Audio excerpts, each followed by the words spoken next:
नमस्कार दोस्तों, Aarav study point में आप सभी का स्वागत है। तो दोस्तों कैसे हैं आप सभी? आशा करते हैं आप सभी अच्छे होंगे।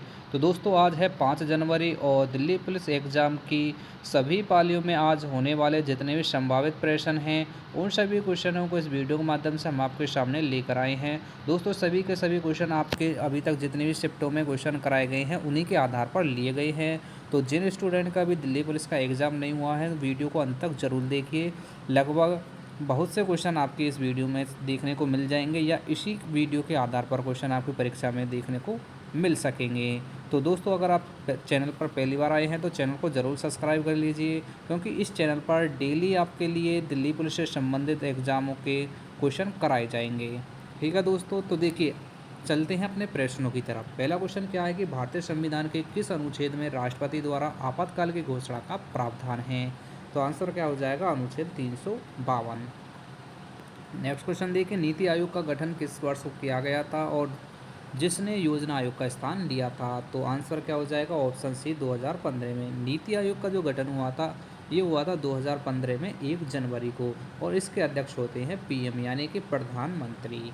बढ़ते हैं अगले क्वेश्चन की तरफ। भारत में सर्वप्रथम जनगणना किस वर्ष कराई गई थी? तो भारत में जो सर्वप्रथम जनगणना कराई गई थी वो कराई गई थी 1872 में, और नियमित रूप से कब कराई गई थी? 1881 में। ये बात भी आपको याद रखनी है। नियमित का मतलब है प्रत्येक 10 वर्ष के बाद जो जनगणना कराने का उद्देश्य कराया गया था पारित, ये कब कराया गया था? 1881 में। ठीक है, आगे देखिए अगला क्वेश्चन। ब्लू इकोनॉमी का संबंध मुख्यतः किस क्षेत्र से है? तो इसका संबंध है समुद्री संसाधन से। आगे देखिए अगला क्वेश्चन। भारतीय संसद के संयुक्त सत्र की अध्यक्षता कौन करता है? तो इसकी अध्यक्षता करता है लोकसभा अध्यक्ष। ठीक है, और लोकसभा का कार्यकाल कितने वर्ष का होता है ये भी आपको पता होना चाहिए। लोकसभा के सदस्यों का जो कार्यकाल है वो होता है 5 वर्ष का। ठीक है, अगर राज्यसभा के सदस्यों का कार्यकाल पूछा जाए तो कितने वर्ष का होगा? 6 वर्ष का। ठीक है, और लोकसभा के सदस्य बनने के लिए न्यूनतम उम्र कितनी होनी चाहिए? 25 वर्ष। और राज्यसभा का सदस्य बनने के लिए न्यूनतम उम्र कितनी होनी चाहिए? 30 वर्ष। ठीक है, तीनों क्वेश्चनों को याद रखना है, इंपॉर्टेंट है परीक्षा की दृष्टि से। देखिए अगला क्वेश्चन है कि हरित क्रांति का सर्वाधिक प्रभाव किस फसल पर पड़ा है? तो आंसर क्या करेंगे? गेहूं पर। नेक्स्ट क्वेश्चन देखिए क्या है, भारत का नियंत्रक एवं मालिका परीक्षक यानी कि सीएजी किसके प्रति उत्तरदायी होता है? तो ये प्रति उत्तरदायी होता है संसद के। अगला क्वेश्चन है, ड्यूरंड रेखा किन दो देशों के बीच की सीमा है? तो ये है पाकिस्तान और अफगानिस्तान के बीच की। ठीक है, अगर आपसे पूछा जाए कि भारत और चीन के बीच जो रेखा है वो कौन सी है? तो ये है मैकमोहन रेखा। ठीक है, मैकमोहन रेखा। ठीक है, ये बात भी आपको याद रखनी है। आगे देखिए अगला क्वेश्चन।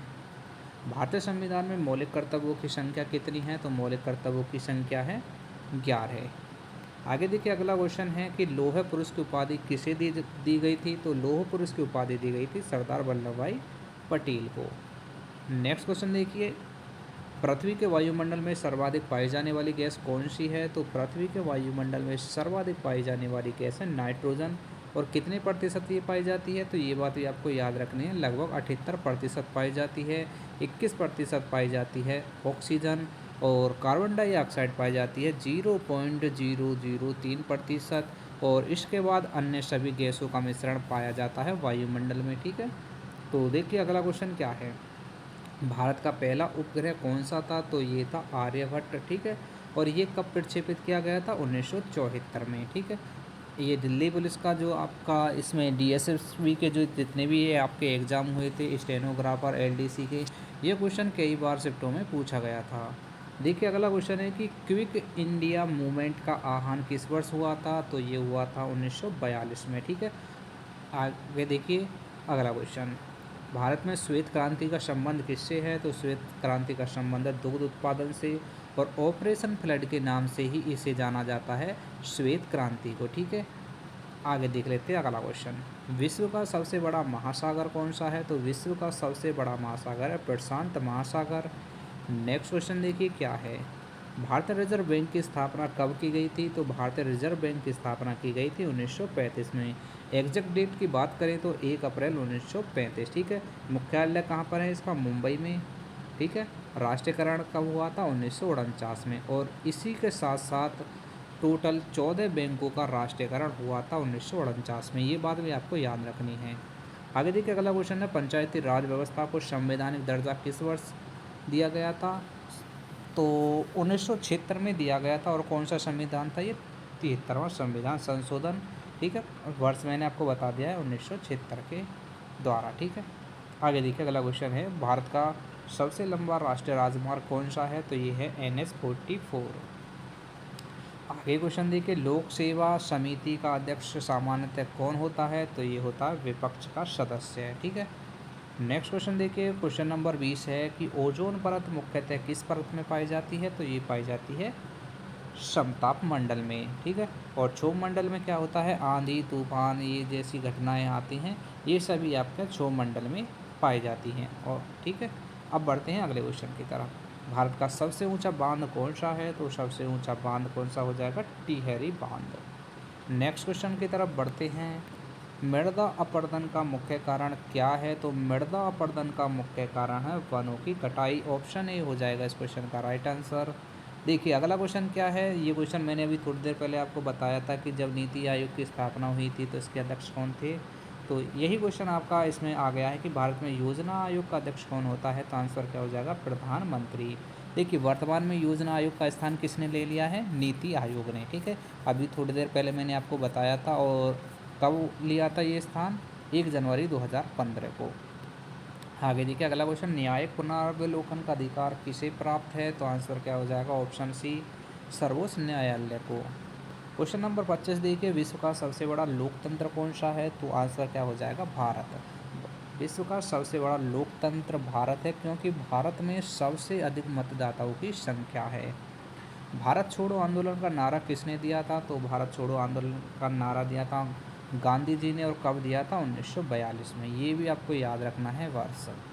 आगे देखिए, भारत में शून्य बजट प्राकृतिक खेती किससे संबंधित है? तो ये संबंधित है आपका कृषि से। नेक्स्ट क्वेश्चन देख लेते हैं, सार्क संगठन का मुख्यालय कहाँ पर है? तो सार्क का मुख्यालय कहाँ पर हो जाएगा? काठमांडू। और ये है कहाँ पर? नेपाल में। ठीक है, ये भी आपको याद रखना है, काठमांडू आपका नेपाल में पड़ता है। ठीक है, और नेपाल को हिंदू राष्ट्र के नाम से भी जानते हैं, ये बात भी आपको याद रखनी है। ठीक है, नेपाल की राजधानी कौन सी हो जाएगी? काठमांडू। ठीक है, ये भी आपको याद रखने हैं। ठीक है, और बढ़ते हैं अगले क्वेश्चन की तरफ। तो देखिए, लोकसभा का अधिकतम कार्यकाल कितना होता है? अभी थोड़ी देर पहले मैंने आपको बता दिया था, कितना बताया था? 5 वर्ष का। ठीक है, राज्यसभा का बताया था 6 वर्ष का, लोकसभा का कार्यकाल बताया था 5 वर्ष का। आगे देखिए अगला क्वेश्चन है कि भारत में राष्ट्रीय आपदा प्रबंधन प्राधिकरण का अध्यक्ष कौन होता है? तो आंसर क्या करेंगे? प्रधानमंत्री। नेक्स्ट क्वेश्चन की तरफ बढ़ते हैं। तो देखिए नेक्स्ट क्वेश्चन क्या है, G20 शिखर सम्मेलन 2023 की अध्यक्षता किस देश ने की थी? तो आंसर क्या हो जाएगा? ऑप्शन बी, भारत ने।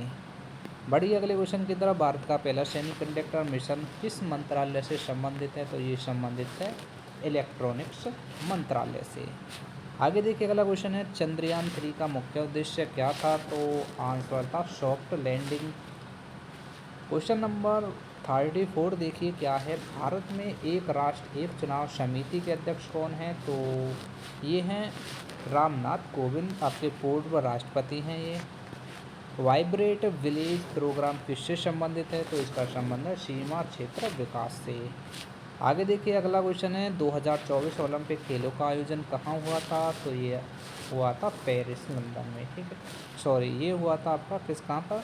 पेरिस में। ठीक है, और देखिए अगला क्वेश्चन देख लेते हैं क्या है। अगला क्वेश्चन है, पीएम विश्वकर्मा योजना किस वर्ग के लिए है? तो आंसर क्या करेंगे? कारीगरों के लिए। इम्पोर्टेंट योजना है, याद रखनी है आपको। और फ्रेंड्स आपसे रिक्वेस्ट है, चैनल पर पहली बार आए हैं तो चैनल को सब्सक्राइब कर लीजिए। डेली आपको इसी प्रकार का प्रैक्टिस सेट देखने को मिलता रहेगा, जिसके सबसे अधिक पेपर में आने की संभावना होगी। उन सभी क्वेश्चनों को डेली आपको प्रोवाइड कराया जाएगा। आगे देखिए अगला क्वेश्चन है, भारत का पहला एआई आधारित विश्वविद्यालय कहाँ स्थापित हुआ था? तो स्थापित हुआ था तेलंगाना में। नेक्स्ट क्वेश्चन देखिए, राष्ट्रीय लॉजिस्टिक्स नीति का लक्ष्य क्या है? तो आंसर क्या हो जाएगा? लागत कम करना।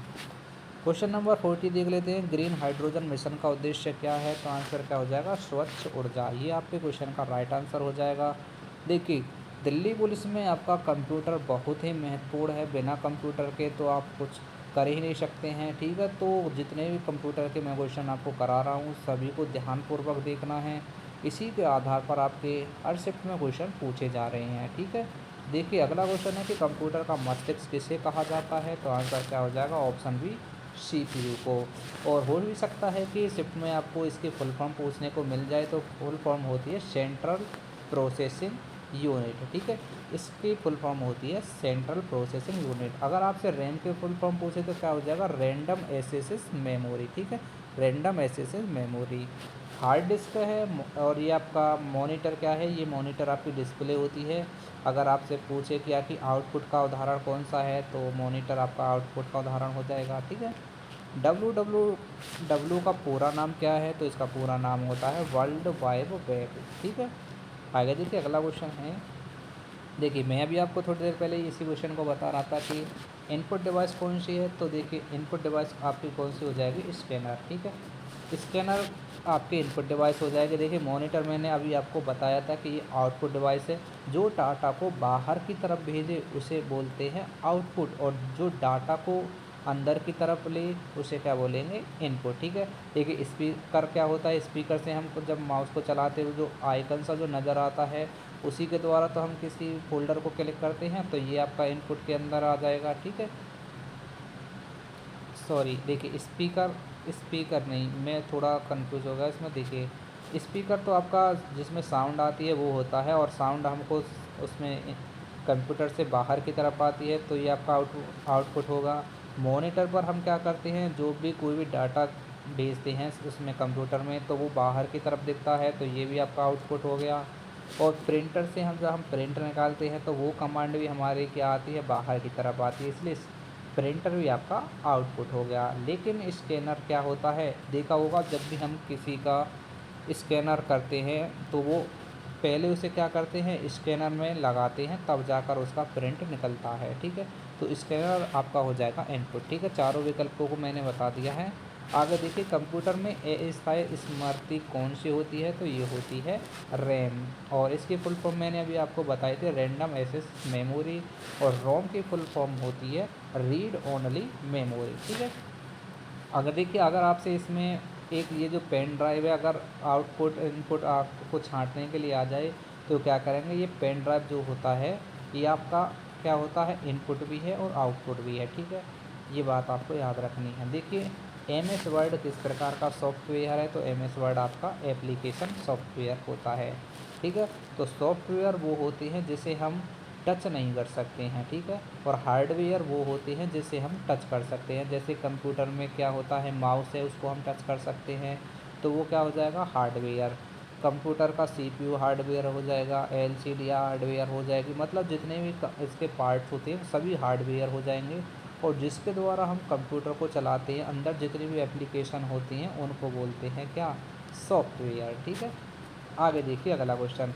बाइनरी सिस्टम कितने अंक का होता है? तो ये होता है 2 अंकों का। और देखिए, ये बाइनरी अंक कौन कौन से होते हैं, मैं ये भी आपको बता देता हूँ। तो बाइनरी अंक होते हैं 0 और 1, और इसी के आधार पर आपका कंप्यूटर चलता है। इन दो संख्याओं पर ही कंप्यूटर आपका चलता है। देखिए, इंटरनेट का जनक किसे कहा जाता है? तो इंटरनेट का जनक कहा जाता है टिम बर्नर्स-ली को, ठीक है। नेक्स्ट क्वेश्चन देख लेते हैं। कंप्यूटर वायरस क्या होता है? तो कंप्यूटर वायरस होता है, ये आपका क्या हो जाएगा? एक प्रोग्राम हो जाएगा, ठीक है। आगे देख लेते हैं अगला क्वेश्चन। कंट्रोल प्लस सी का उपयोग किस लिए होता है? तो कट करने के लिए होता है कंट्रोल प्लस सी का उपयोग, ठीक है। ऑप्शन देखिए, ऑप्शन सी आपका क्वेश्चन का राइट आंसर हो जाएगा कॉपी, ठीक है।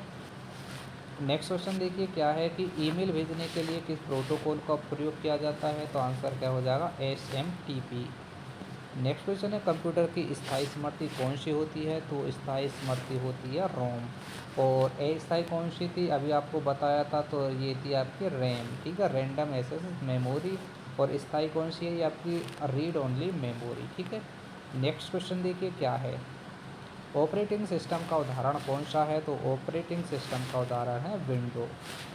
नेक्स्ट क्वेश्चन देखिए क्या है, डेटा को सुरक्षित रखने की प्रक्रिया क्या कहलाती है? तो डेटा को सुरक्षित रखने की प्रक्रिया कहलाती है बैकअप।